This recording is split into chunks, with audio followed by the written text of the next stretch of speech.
The Nevers episode 2. We're going to be getting into it today, ladies and gentlemen. We're going to be talking all about the episode, about our favorite moments. We might even have a special interview for you to check out as well. But let's get into it, shall we?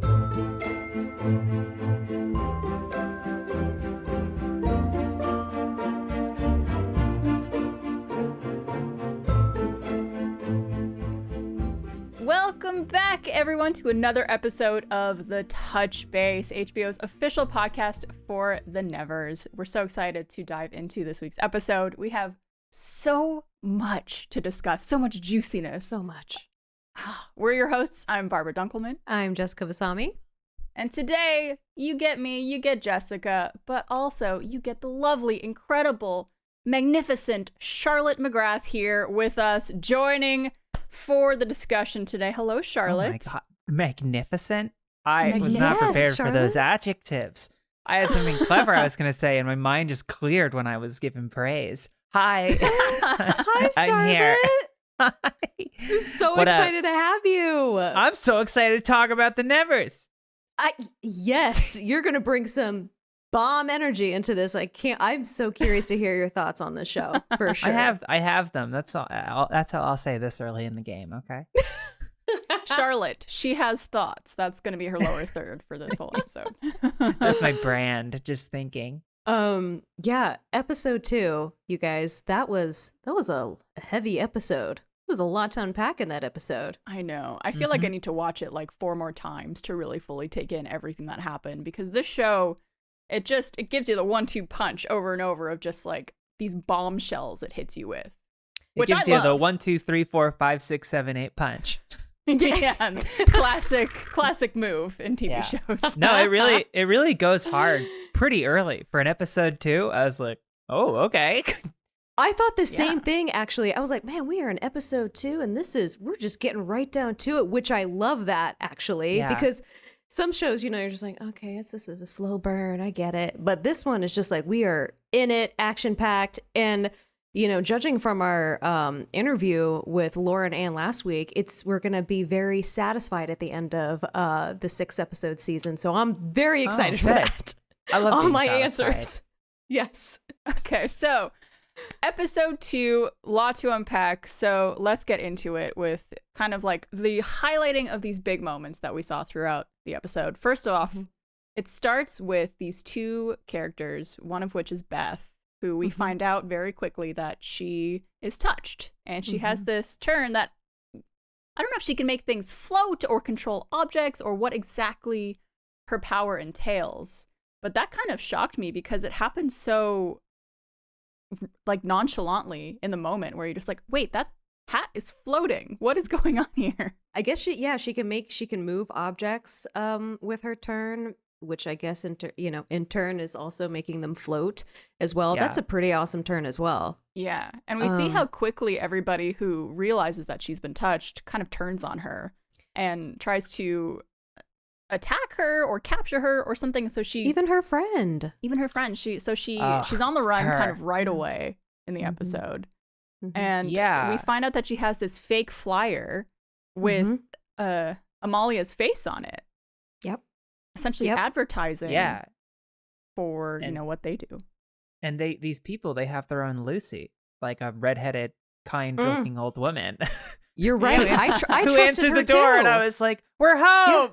Yeah, I trusted her, and like those guys, that were out front, wearing the purple on their purple like armbands and whatnot. Armbands, yeah. Yeah, I was just like, okay, so these guys are the bad guys. Oh, thank God, she found safety. Yeah. And then we see the masked men in there.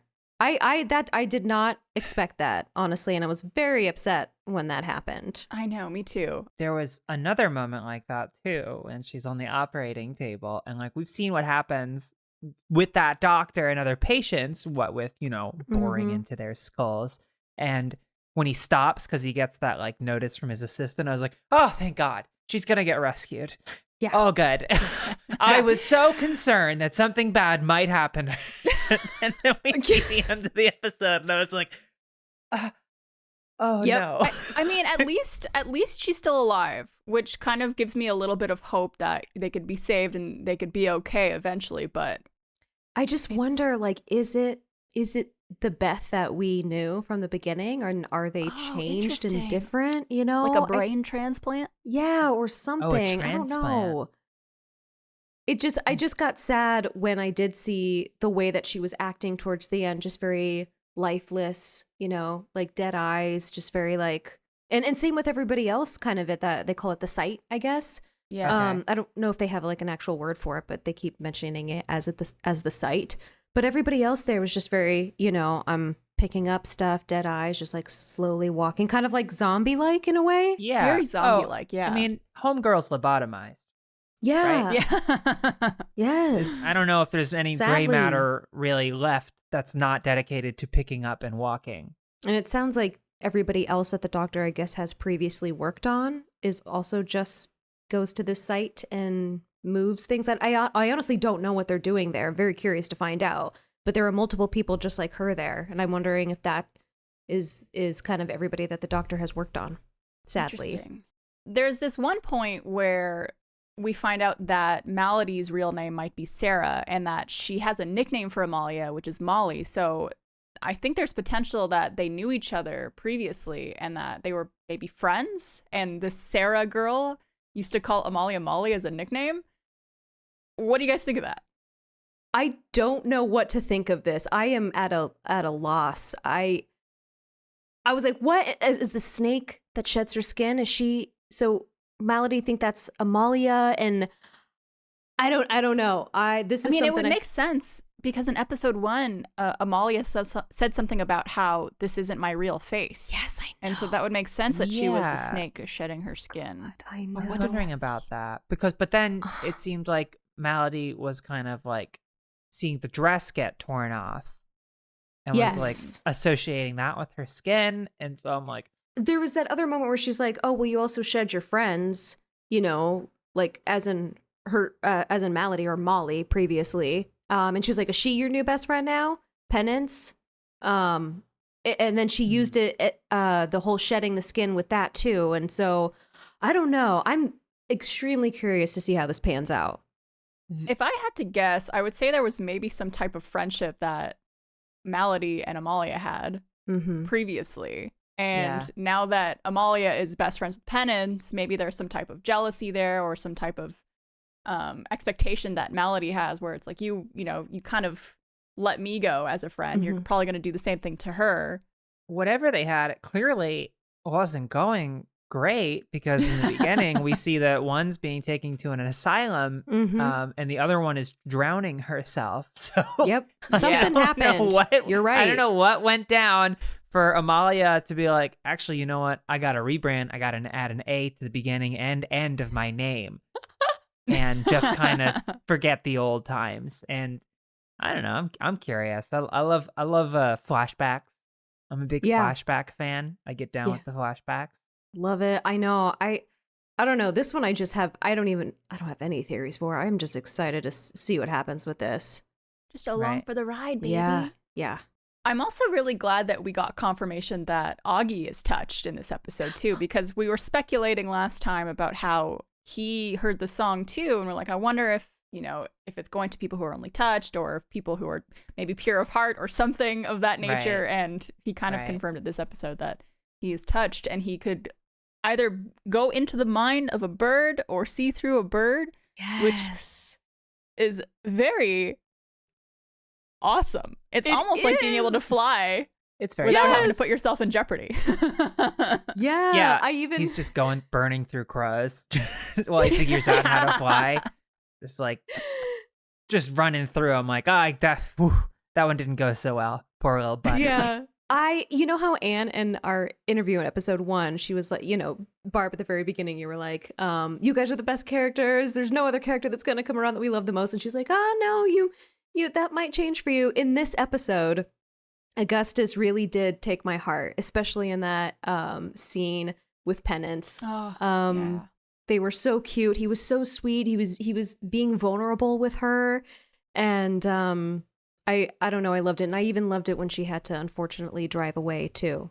And he had to watch her drive away in the crow. As a crow. I know. Oh my God. Ugh. I know. This whole thing and the whole Frankie Mary storyline has introduced something to this whole soup, to this gumbo, a key ingredient that I feel like fits so well, and that's yearning. That scene also with Augie and Penance, also, like, it does this thing that so many shows do where I just want to yell at my TV and be like, can't just tell the truth to each other. Just say that your sister said this and that she feels weird about you guys being together, blah, blah, blah. Because now, obviously, Penance thinks that Augie is just not interested in her or, like, wants nothing to do with her instead of just being upfront about, like, I like you, but conflict of interest kind of thing going on here. I know. And I feel so hard for Augie because, like, I feel like he's caught in the middle. He's such a complex character in a lot of ways because I feel like he's very gullible in a lot of ways, yet vulnerable, but also has to remain very much like a man of that era at the same time, if that makes sense. Yeah. And I feel like he's caught in between.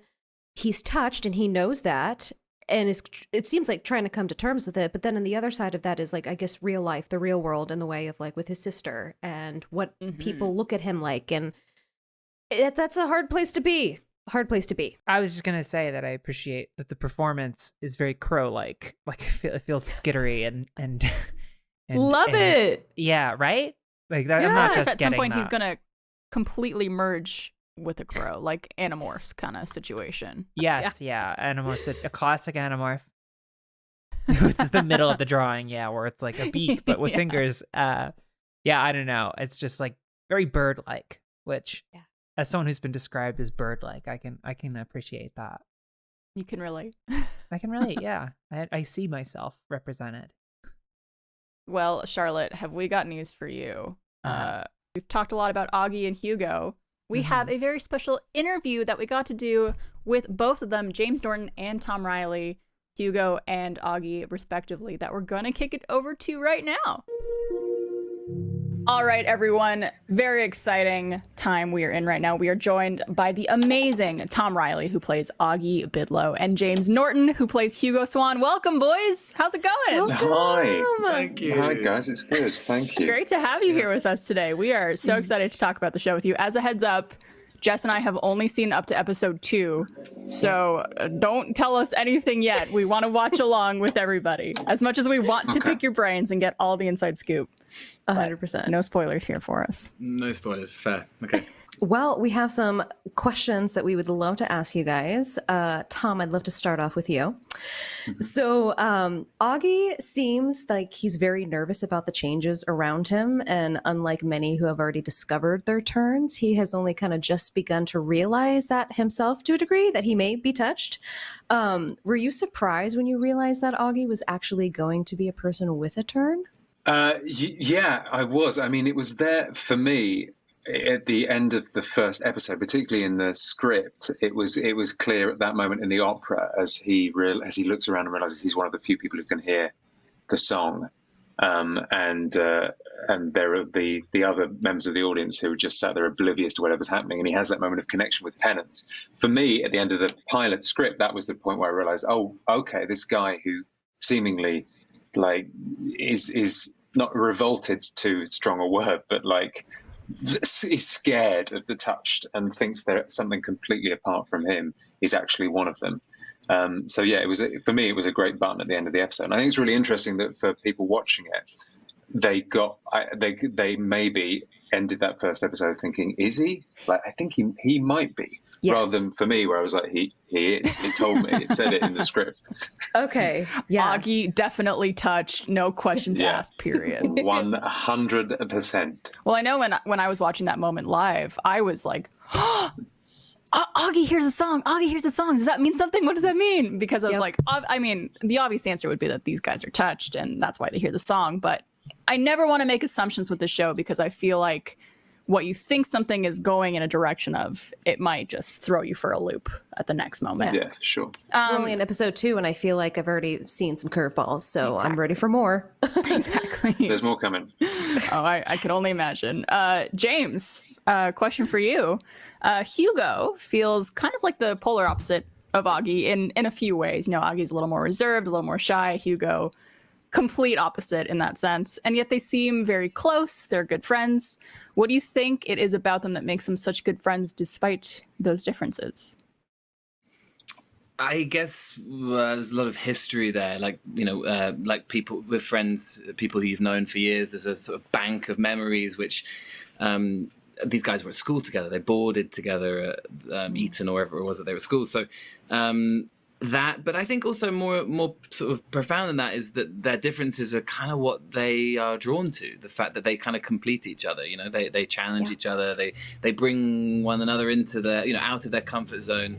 I know, like, Augie, I think, probably fascinates Hugo because he's just the complete polar opposite. And I mean, not only does Hugo see an opportunity and realizes that he can exploit and manipulate his friend, but I think also deeper than that, there is something beguiling and peculiar about Augie. And similarly, I think, don't want to put words in Tom's mouth, but I think Hugo for Augie is a way out of the kind of slightly calm, quiet, repressed life that he's led, and obviously alternative. So they kind of complete each other, I guess, in a way.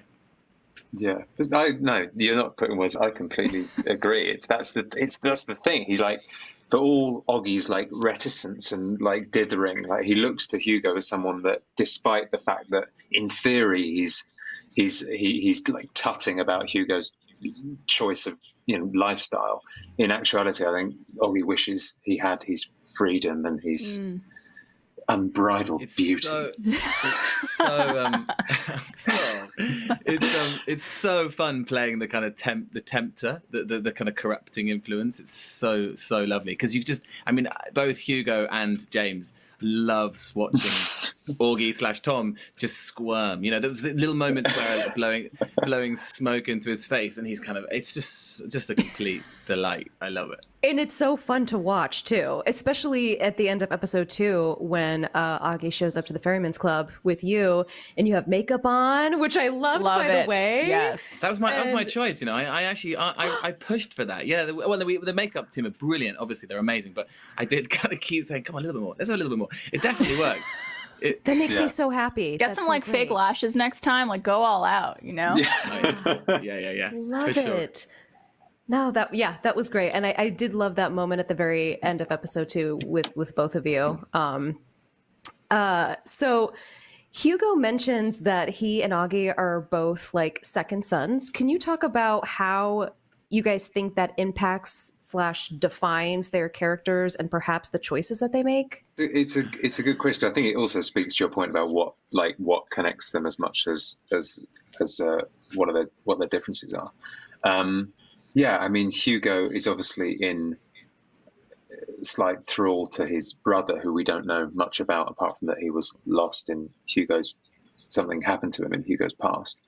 And at the same time, Augie is in thrall to Lavinia, who I think the only difference is that despite the fact that Lavinia is a woman and therefore at that time shouldn't necessarily be the person who inherits everything from their estate, I think Augie accepts the fact that she's far more capable than he is and lives in an existence where he resents the fact that that's what's happened and he's been emasculated, while also recognizing that he couldn't do anything that his far more impressive older sister could do. So that's certainly the way Augie sees it. Okay. Yeah. Mm-hmm. Yeah. I think from Hugo's point of view, I think we sort of get that little hint in the club with Massim about that the story Caleb, the older brother, died in suspicious circumstances, and whether he was drowned intentionally or not. And obviously, in the way that the Nevers beautifully does, it just opens up this huge can of worms and asks massive questions without answering them. Certainly, his brother was far more capable and the kind of the apple of his father's eye before their father went unfortunately very mad. But I think obviously that leaves Hugo with the very strange feeling of, because on the one hand he wants to rebel constantly. He's that younger brother who just wants to rip up the establishment and set up a sex club and drink and take every drug and have sex with every thing in the world. But at 2020. the same time, 2020 exactly. The Roaring 20s, post lockdown. But also I think the interesting thing about Hugo is he's conflicted because at the same time he's got this huge chip on his shoulder where he's just desperate to prove that he is worthy of his father, and he wants to eclipse the love which his brother stole. So I think it's a very complicated, wonderfully rich setup, which I hope will I no doubt we're going to sort of delve into later on. Personally, I think any parent should be very proud of their son or daughter for starting a business. It's a very hard venture, you know. So I think make them very proud. Very exactly. It does really well. And, there's that whole live to work, work to live balance. Hugo loves his job. I mean, how many of us can say that? And I'm sure we're all lucky enough to say that. But Hugo certainly really enjoys what he does for a living, which is Listen, great. if this doesn't work out for me, I might think about a career in that path. It looks like a lot of fun. So now that we're 2 episodes in, we've seen a bunch of different turns on display in this episode in particular, including yours, Tom. Is there any of them that have been your favorite so far? Or that you would want, maybe personally? I don't know about the thing about what's so good about so many of the turns in the show is that they it's all swings and roundabouts. Like it doesn't, everything positive about one turn is also potential negatives as well. So it's a little difficult to choose one that you'd be like, that's the one, because then you go, oh no, but then that would mean that. But for sheer comic effect and like enjoyment, I really like Desiree, who has just been introduced in episode 2. We love her too. And not just because Ellen like nails it, but like it's just there's so much potential in like just getting people to speak the stuff they want to hide from everyone else. And obviously there's cons to it, but like with just for sheer entertainment value, I love Desiree's turn. Particularly in England, where no one really says what they feel, buttoned up. I do love the idea of Penance's turn. I mean, that seems very most practical, probably quite a practical, but from the point of view who I would love to be more handy. My handy is that a phrase used in America? Yes, absolutely. So if I was Penance, that would be great. Well, actually, that's really funny, because another question I wanted to ask both of you is, which of Penance's inventions that we've seen would you want most in real life? Oh, there's some really good ones coming that I don't want to spoil. The glasses, the bright glasses, the thing that the shiner that she throws. Awesome. The little that thing. Yes. The little baby helicopter of death. There's a couple of other ones that she shows in the second episode, but she's like, it's just a prototype and it doesn't work. But I hope it works soon. Yeah, I can't think. I mean, like you've mentioned, they're all so good, and they all. Yeah, I don't know. I like anything that looks small and explodes big. Yes, hell yeah. I mean, who wouldn't want that little go-kart? And it's electric. Oh yeah. How progressive is that? And it worked. And it works. Yeah. Yeah, it's a real. They really were driving that around set. I do feel like I'm too socially awkward to ride in a car like that where I'm facing the driver directly. Like, I feel like I would have to not make eye contact the whole time just because I'm so socially awkward. But you do understand that it's not like an Uber. Like, the person who's driving with you. Listen, Tom, you don't know me, all right? I'm awkward around my friends. I'm awkward around my family. It never gets better. It's been a year in the pandemic. We don't know how to socialize I don't know anymore. how to make eye contact to people anymore. Who knows? Well, thank you, guys. Is there anything that you kind of want to leave us with? Leave the fans listening and watching, potentially, so. I mean, just that if you're enjoying it now, it's about to get really good. Yeah. It turns. I mean, without using the word turns. It turns so many corners. It's wonderfully unpredictable and oblique, and stay with it. Awesome. It's wonderful. Well, we can't wait to see what happens, and thank you guys so much for your time, and we can't wait to watch the journey of your characters and the whole show progress, and hopefully we'll be able to chat with you guys in the future. I hope everything you're staying safe and healthy and all that stuff wherever you are, and thanks for being here. Thanks for having us, guys. Thank you so much. Absolutely. Thank you. It's a pleasure. Well, all we could do is keep watching because there are so many questions we have, so many theories that are still up in the air. All we could do is watch episode 3 next week and see where it takes us and if we get some clarity on some stuff. But we actually have a little preview of the next episode that we're going to watch and react to. Ooh, can't wait. Maybe give us some insight. Everyone keeps secrets. Every touched keeps a great deal more. I want you to join us at the orphanage. Is that the mission you were going on about? Mary brings in all the touch, and we overthrow the monarchy. Nothing that grand. Or that small. Oh. Okay. Kicking in the door to my goddamn heart. Oh yeah. my gosh. Well, Ooh. I love where this is going. Yes. Correct me if I'm wrong. Is the woman with the fire in her hands, is her name Annie? Bonfire Annie? That's okay. Got it. Yeah. Yes. Thank you, Charlotte. Yeah, she was working with Malady before, and now it looks like she's being okay working with Amalia, which Maybe guess making some she's just a- deals? Yeah, maybe a gun for hire. I don't know. I like someone with like questionable allegiances and morals. You gotta keep them guessing, right? Always entertaining. It Where's adds she drama, entertainment. Yes. Yeah, maybe some backstabbing. So it's also very interesting to see this clip based on the fact that we know the next episode's title is Ignition, and Bonfire Annie obviously has the power to wield fire. So what's blowing up? What's getting set ablaze? Everything and anything. I don't even know, but I'm scared. Hopefully it's the relationship between her and Malady, and she goes with Amalia because Malady's bad. Oh yeah, relationship in a bad way. Because I was like, "Ooh, our sparks flying in more ways than one," but I don't think so. She seems to have taken her leave of Malady because that ship doesn't seem to be floating super well.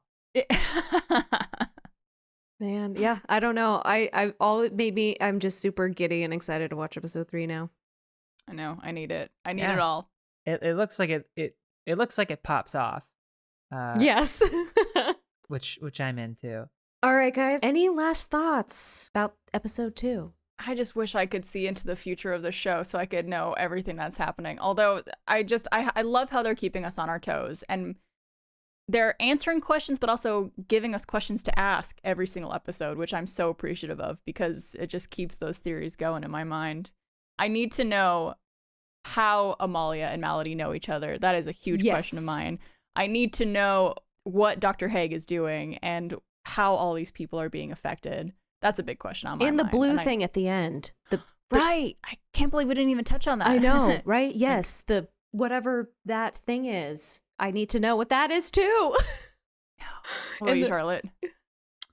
I didn't get to say this earlier, but I think my main takeaway is that I'm not a violent person, but if anybody so much as lays a hand on Primrose, I'm going to go absolutely nuts. I will protect her with every ounce of my being. Not that I think she needs it. I think she could toss someone into a wall and break all their bones if she really wanted to, but she's not that. She's gentle. Well, Charlotte, thank you so much for joining us. Really, really appreciate it. You were fantastic. Of course. Happy to be here. Thank you for having me. Yeah, I'm so glad you're enjoying the show. And everybody watching and listening, thank you for watching The Touch Base, HBO's official podcast for the Nevers. We'll see you next time. And make sure to tune in regular time next week. Subscribe to HBO YouTube channel. Follow the Nevers on Instagram, Facebook. Comment with your favorite moments from the second episode. And stream the Nevers and The Touch Base on HBO Max. Thank you. Bye.